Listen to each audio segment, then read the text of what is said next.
MATAIO lona mataupu muamua. O le ngafa o Iesu. O le tusi le ngafa o Iesu ke viso. O le atali o Davita. O le atali o Abramo. Na whanawe Abramo Isaako. Na whanawe fo ia Isaako Iakopo. Na whanawe Iakopo Iuta mo na uso. Na whanawe Iuta o Faresa ma Sera ma ia Tamara. Na whanawe Faresa o Esaroma. Na whanawe Esaroma o Arama. Na whanawe Arama o Aninatapu. Na whanawe Aminatapu o Nasona. Na whanawe Nasoma Salemona. Na whanawe Salemona o Poasa ma ia Raava. Na whanawe Poasa o Peta ma ia Ruta. Na whanawe o Peta o Yese. Na whanawe Yese le tupu o Tavita. Na whanawe le tupu o Tavita o Solomona mai le awa Uria. Na whanawe Solomona o Repoamu. Na whanawe Repoamu o Avia. Na whanawe e Avia o Asa. Na whanawe Asa o Yosefatu. Na whanawe Yosefatu o Yorama. Whanawe Yorama o Usia. Whanawe Usia o Yotama. Na whanawe Yotama o Aasa. Na whanawe Aasa o Esekia. Na whanawe Esekia o Manase. Whanawe Manase o Amone.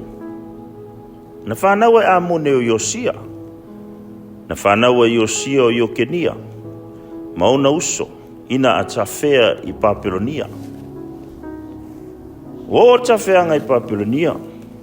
O na whanawa i lea i Ekonia o Salatielu. Na whanawa e Salatielu o Serupapelu. Na whanawa e Serupapelu o Apiuta. Na whanawa e Apiuta o Eliakimo. Na whanawa e Eliakimo o Asora. Na whanawa e Asora o Satoka. Na whanawa e Satoka o Akeimo. Na whanawa e Akeimo o Iliuta. Na whanawe Eliuta o Eliasaro. Na whanawe Eliasaro o Motano. Na whanawe Motano o Iakopo. Na whanawe Iakopo o Iosefa retane a Maria. Na whanawe ai Yesu. O le ua ingoa ia Keriso. O le nei. O tupulanga uma e afua ma ia Amoyo o ia Tavita. E se fulu ma le wha ia tupulanga. E afua fo ia Tavita e o le tawheanga i Papilonia. E se fulu ma le wha ia tupulanga. E afua fo i le tawheanga i Papilonia e o le Keriso. E se fulu ma le wha ia tupulanga. Sa whapea na whanau mai o Yesu Keriso. Sa whafo tane lona tinao Maria ia Iosefa. Ua iloa ua tō o ia i lengang pa ia. A ole i whaatasi i la ua. O Iosefa fo i lana tane o le tangata a mio tonu ia. E le iloto fo i o ia ina whaamasiasi ia te ia i lumo tangata. Ua ia manatu e whaate a le mu ia te ia. A o mana tunato o ia i namia. Whauta. Ua whaali ia te ia le a ngelua le ali i le miti. Ua whapea mai. Iosefae, le atali o Tavita. Aue te fefe. Ina au mai ia te oe o Maria la wava. Awa o lana tō mai le nganga pa ia lea. I whanau mai e ia le tamatane. E te whaingoa fo ia te ia o Yesu. Awa e whaole ia lo na nuu wa ia la tō sala. Wo nei mea uma ina ia taunu wai le afionga le ali i le profeta. Wa whaapea mai. Whaauta. E tō le tau pou ma whanau mai le tamatane. Nā tau te whaingoa fo ia te ia o Emanuelu. O lona winga pe a whaamatalaina. Wa ia te tātou le atua. Wala Iosefa sa moe. Na whaia lea e ia pei o na whai mai ai ia te ia o le angelu o le ali. Wana au maila na va ai la te lei filoai. ua o ina whanau mai e ia o lana tamatane ulu matua wa ia whaingoa fo i a te ia o Yesu. MATAIO lona mata upu e lua o le malanga ma koi e sa ili a Yesu. Ua whanau Yesu i petele e mai utai a iona po he rota le tupu. Whauta, ua o mai ai ma koi mai sa e Yerusalema. Ua whaapea mai. Po fea o iai le ua whanau mai o le tupu o tangata iutaia. A wā ua mātou wa aia lona whetu i sae. Ua mātou o mai ai e ifu atu i a te ia. Ua whaalongo iai he rota le tupu. Ona atu atu vale ai lea o ia atu a fo'i ma Yerusalema uma. Ona ia whaapotopoto ina ai lea o le au estaulanga sili uma ma le au tusi upu uma o le nuu. Ua fesili atu ia i lato.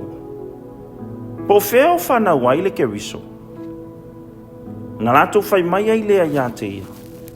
O petele e mai i utaia. A wā ua whaapea ona tūsia e le perifeta. O oe fo i petele e mai i le nuu o Yuta. E te leto pito ona whaatau waa i ali o Yuta. A wā e tupu mai a te oe le whai pule. O le na te pule i lo nuu o Israelu. Ua amile mu wane he rota o mākoi. Ona matu asu e sue ai lea ia te ilato i ona pō na iloa ai le whetu. Ona ia awina atu ai lea o ilato i petele ema ua whaapea atu. O atu ia o tau. Ina matu asa ili ia i le tamaititi. Pea o tau iloa.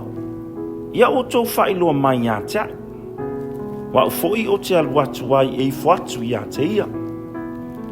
Wa lato whalungo atu i le tupu. Na lato uo ai lea. Whauta foi. O le whetūna i loa i lato i sae. Ua mua atu ia te i lato.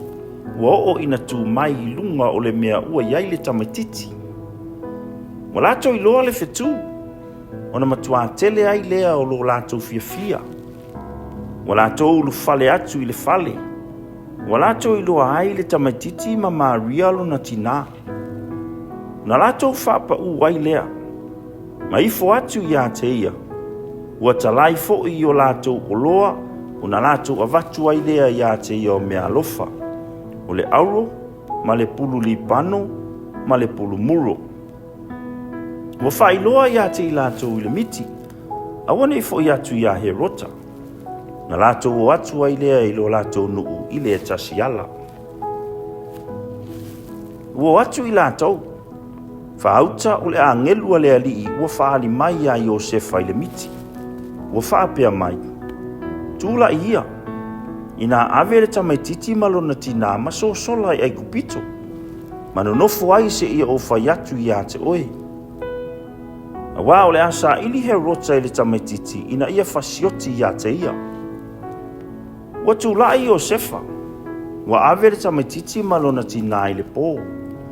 Ona o atu lea i aikupito. Sa iai fo i o ia o ina oti o he rota. Ina ia tau nuu ai lea whionga lea li i le perifeta. O whaapea mai. Na ovala awina lo watali i aikupito. Ua iloa he rota ua o lengia o ia e mākoi. Una tele ai lea o lona ita. Ua awina atu e ia nisi e fasioti i tamatane uma i petele ema. E o iona tua o i uma. E a fua ie ua lua o latu tausanga, a toa me ua pito ane iai. E whatatau iona po sama tua sueina tuai i mākoi. Ona tau nuu lea o le upu o le perifeta o Jeremia, ua whaapea mai. Ua langona le leo rama, o le awenga, o le whetangisi ma le tangtu tele. Ua tangtu i rasela i lana whanau. E le mawhai foi ona whaanaina o ia ona o i lato ua le ai. Ua oti he rota, whauta, o le angelua le ali i ua whaali mai a Iosefa i le miti ai kupito. Ua whaapea mai, tūla ia, ina ave le tamaititi malona tina, ina o atu ie le nuu o Israelu. A wā ua oti ie na sa ilia le tamaititi e fasioti. Ona tūlai ai lea o Iosefa, ua ave le tamaititi ma lona tinā. Ona o atu lea i le nuu o Israelu. A ua whaalonga o ia ua whai matupu i utaia o Arekilao o le sui o Herota lona tamā. Ona whewhea ai lea i alu i ai. Ai peitai ua whailoa ia te ia le miti. Ona alu ai lea o ia le nuu o Galilaia. Ua o fo i le tasia ai e ngoa Nasareta, ua nofo ai. Ina ia tau nuu ai le upu a le au perfeta, e ngoa o ia o le Nasareta.